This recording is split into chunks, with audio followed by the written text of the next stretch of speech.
ఈ ఓటు హక్కు దానిపైన ఎక్కువ ప్రచారం చేసే దాంట్లో మీరు ముందుంటున్నారు. దానికి ముందుగా మీకు అందరికీ కృతజ్ఞత తెలియజేస్తూ లెట్ us స్టార్ట్.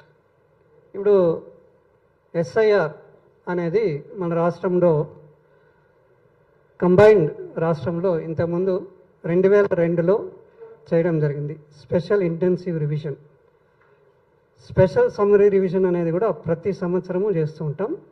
దానికి దీనికి తేడా ఏంది అని ఆలోచిస్తే, స్పెషల్ సమ్మరీ రివిజన్ అనేది electoral roll as it is ఉంటుంది, మార్పులు చేస్తూ వెళ్తూ ఉంటాం. For example last year 3 crores ఉన్నారనుకుంటే చేర్పులు 10,000, తీసివేయడం ఒక 5,000, అంటే 3,05,000. సో ఆ విధంగా చేర్పులు మార్పులతో స్పెషల్ సమ్మరీ రివిజన్ అనేది జరుగుతూ ఉంటుంది.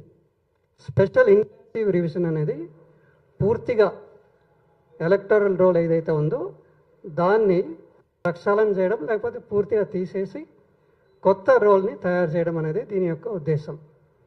మన రాష్ట్రంలో 2002లో జరిగింది. అంతకుముందు ఎవ్రీ 5 years 5 ఏళ్ళు ఆర్ 7 ఏళ్ళు అట్లా జరుగుతూ వచ్చేది. 8 to 9 times మన రాష్ట్రంలో జరిగింది. అదేవిధంగా దేశమంతా తీసుకుంటే కూడా బీహార్ ఫర్ ఎగ్జాంపుల్ 2003 ఇంతకుముందు స్పెషల్ ఇంటెన్సివ్ రివిజన్ జరిగింది. మన రాష్ట్రంలో 2002, కొన్ని రాష్ట్రాల్లో 2005. ఈ విధంగా డిఫరెంట్ పీరియడ్స్లో జరిగాయి స్పెషల్ ఇంటెన్సివ్ రివిజన్.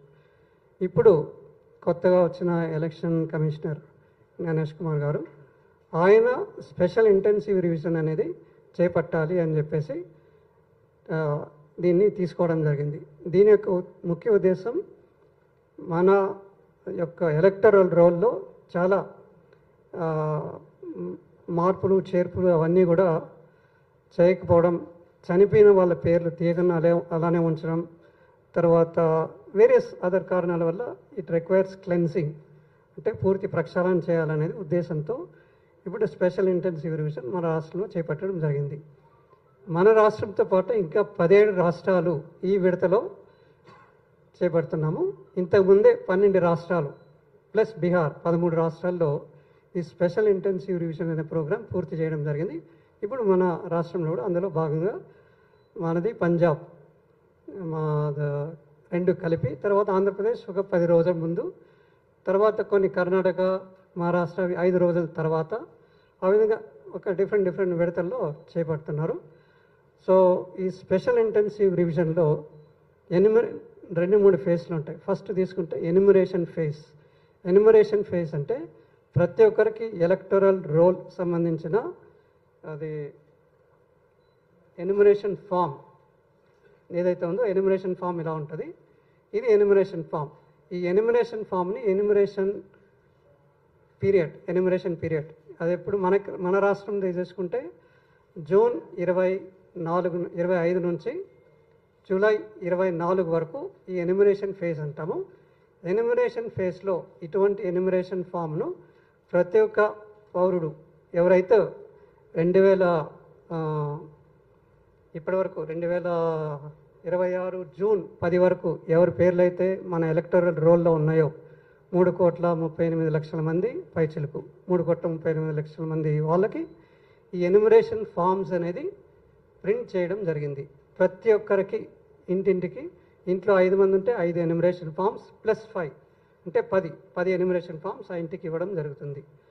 ఈ 2 ప్రతి ఒక్క పౌరునికి ఎవరైతే ఓటు హక్కు ఆల్రెడీ ఉన్నవాళ్ళు ఉన్నారో వాళ్ళకి 2 ఫామ్స్ ఇస్తారు. రెండిట్లోనూ నింపాల్సి వస్తుంది పౌరుడు అనేవాళ్ళు. నింపిన తర్వాత ఒకటి యాజ్ అక్నాలెడ్జ్మెంట్ కింద ఆ వ్యక్తికే ఇస్తారు, తర్వాత ఇంకోటి తీసుకుంటారు. ప్రతి ఒక్క ఎన్యుమరేషన్ ఫామ్లో ఎలా ఫిల్ చేయాలని దీన్ని ప్రీఫిల్డ్ ఇన్ఫర్మేషన్ ఆల్రెడీ ఎన్యుమరేషన్ ఫామ్లో ఉంటుంది. ప్రీఫిల్డ్ అంటే ఆల్రెడీ ఆ ఓటర్కి సంబంధించిన డీటెయిల్స్ ఏవైతే ఉన్నాయో ఆ డీటెయిల్స్ ఆల్రెడీ ఇందులో పొందుపరచడం జరిగింది. పై వరుసలో తీసుకుంటే వాళ్ళ యొక్క పేరు, వాళ్ళ యొక్క అడ్రస్, తర్వాత స్పెషల్ ప్రతి ఒక్క వ్యక్తికి స్పెషల్ ఏమంటారు డిస్టింక్ట్ ఐడి ప్రూఫ్ లాంటిది ప్రతి ఒక్కరికి సపరేట్, ప్లస్ ఫోటో. పాత ఫోటో ఏదైతే ఇంతకుముందు రోల్లో ఉందో అది ఉంటుంది. దాని పక్కన కొత్త ఫోటో పెట్టడానికి స్థలం కూడా ఇచ్చారు. ఇది ఆల్రెడీ ప్రీఫిల్డ్ ఇన్ఫర్మేషన్ అని చెప్తాము. పొందుపరచండి ప్రతి ఒక్క వ్యక్తికి సపరేట్గా ఉంటుంది ఇది. తర్వాత కింద 3 బాక్సులు ఉంటాయి. 3 బాక్సులుగా తీసుకుంటే ఇప్పుడు ఈ 3 వరుసల్ని తీసుకుంటే 1, 2, 3 అనుకుంటే ఇందులో మొదటి వరుసలో 2000 ఓటర్ అయి ఉన్నారో ఓటర్ అయిన వ్యక్తి, ఫర్ ఎగ్జాంపుల్ మీ తల్లిదండ్రులు కావచ్చు, మీ గ్రాండ్ పేరెంట్స్ కావచ్చు, వాళ్ళు 2002లో ఓటర్, మీరు కాకపోవచ్చు. కాబట్టి వాళ్ళ యొక్క డీటెయిల్స్ నేను 2002లో ఓటర్ని కాబట్టి నా యొక్క డీటెయిల్స్ ఇక్కడ ఫిల్ చేస్తాను నేను. తర్వాత ప్రస్తుతం నేను ఫర్ ఎగ్జాంపుల్ నేను తమిళనాడులో ఓటర్గా ఉన్నాను అప్పుడు అనుకుంటే తమిళనాడు డీటెయిల్స్, నా పేరు plus Tamil Nadu address, Tamil Nadu details ఏమన్నా అవన్నీ ఇక్కడ పెడతాను. తర్వాత ప్రస్తుతం ఏదైతే ఎక్కడ ఉంటున్నా ఓటర్ ఆ డీటెయిల్స్ ఇక్కడ పెడతాను. నాది 2002లో ఓటర్ కాబట్టి ఈ బాక్స్ ఫిల్ చేస్తాను, తర్వాత ఈ బాక్స్ ఫిల్ చేస్తాను. ఒకవేళ నేను 2002లో ఓటర్ కాని పక్షంలో ఈ మొదటి బాక్స్ నేను నింపను, ఈ రెండో బాక్స్ నింపుతాను. ఈ రెండో బాక్స్లో ఏం నింపాలి నేను డీటెయిల్స్? మా యొక్క తల్లిదండ్రులు కానీ లేకపోతే గ్రాండ్ పేరెంట్స్ యొక్క డీటెయిల్స్, వాళ్ళు 2002లో వాళ్ళు ఓటర్ కాబట్టి వాళ్ళ డీటెయిల్స్ని ఇక్కడ నింపుతాను నేను ఈ బాక్స్. ఎందుకంటే నేను 2002లో ఓటర్ కాదు కాబట్టి మా తల్లిదండ్రుల యొక్క డీటెయిల్స్, వాళ్ళు ఓటర్స్ కాబట్టి వాళ్ళ డీటెయిల్స్ ఇక్కడ పెడతాను. తర్వాత కింద నా డీటెయిల్స్ 2000 తర్వాత ఇప్పుడు ప్రస్తుతం ఉన్న డీటెయిల్స్ ఇక్కడ పెడతాను. సో ఇది సింపుల్గా చూస్తే ఇది.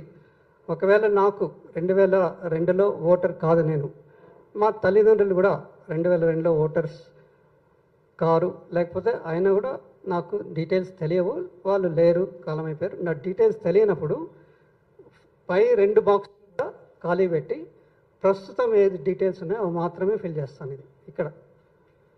ఎందుకంటే మా యొక్క తల్లిదండ్రుల యొక్క 2002 డీటెయిల్స్ తెలియవు, అప్పుడు ఓటర్ కాదు కాబట్టి ఈ 2 ఖాళీ పెట్టి ఈ బాక్స్ ఒక్కటే నింపి సంతకం పెట్టి బిఎల్ఓ యొక్క సంతకం తీసుకొని ఇచ్చేయడం జరుగుతుంది. సో ఇది సింపుల్గా చెప్పాలంటే ఎన్యూమరేషన్ ఫామ్ ఫిల్ చేయాల్సిన విధానం ఇది. సో ప్రతి ఒక్క పౌరుడు ఎవరైతే ఎన్యూమరేషన్ ఫామ్ ఫిల్ చేసిస్తారో వాళ్ళది మాత్రమే డ్రాఫ్ట్ రోల్లోకి తీసుకోవడం జరుగుతుంది. 3,38,00,000 మంది మన రాష్ట్రం సంబంధించిన వాళ్ళు, అందులో కేవలం